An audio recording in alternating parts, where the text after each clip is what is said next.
हाय, good morning, अस्सलाम वालेकुम। तो इट्स ठीक? आप सब ठीक है? जी मैम। तो it's good to be here and ये मेरा पहला इंटरेक्शन है with Kashmiri students, so it's very special for me. And कुछ चीज़ें मैं आपको बताऊंगी and I don't know how helpful it is, because मुझे लगता है कि हर किसी का केस थोड़ा डिफरेंट होता है, बिकॉज सबके एजुकेशनल बैकग्राउंड्स डिफरेंट है। Some are doctors, some are engineers, कुछ आर्ट्स के ग्रेजुएट है, कुछ कॉमर्स के ग्रेजुएट्स हैं। तो सबका एक तो एजुकेशनल बैकग्राउंड डिफरेंट होता है, सबका फैमिली बैकग्राउंड डिफरेंट होता है, सबके पढ़ने के स्टाइल अलग होते हैं। कोई रात में पढ़ता है तो कोई अर्ली मॉर्निंग पढ़ता है। सो आई डोंट नो कि क्या कोई एक ही स्ट्रैटेजी है जो सक्सेसफुल होती है, but still I try to share some tips जो मुझे लगता है कि across are necessary and are helpful. So first, as Athar also pointed out, that the syllabus should be memorized. क्या होता है कि आप जब अखबार पढ़ते हैं रोज सुबह तो इतनी सारी न्यूज़ होती है एंड हम हमेशा यूजुअली कंफ्यूज हो जाते हैं कि क्या ये एग्जाम के लिए रेलिवेंट है, क्या ये मुझे याद करना है, क्या ये मुझे नोटबुक में लिखना है, नोट्स बनाने हैं।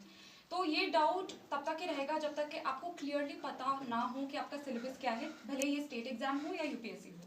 सो अगर आपको कुछ आज बैठ के सबसे पहले अपने नोटबुक में लिखना चाहिए, याद करना चाहिए, that should be the syllabus, that is the first starting point. ठीक है, उसके बाद there are a few things कि I think which is very important. Syllabus इतना ज़्यादा है, टाइम इतना कम है, अग्री? तो unplanned study is doomed to take you to failure. और बहुत इंपॉर्टेंट है कि आप अपनी स्टडी प्लान करें, आप अपने दिन में जो घंटे वो प्लान करें। स्पेशली कश्मीर में बहुत ठंड होती है तो वैसे ही घंटे कम हो जाते हैं। So how you need to break your hours in a day is very important.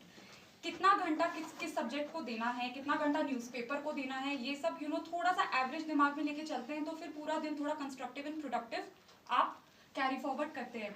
So I think first thing which I will talk about is how to plan your day, how to plan your every study day. Again, this is थोड़ा एक general बताऊंगी, सबकी circumstances, सबकी situations different है, तो आपको उसे modify करना है अपने according. Everybody is comfortable with Hindi या इंग्लिश में बोलो या मिक्स?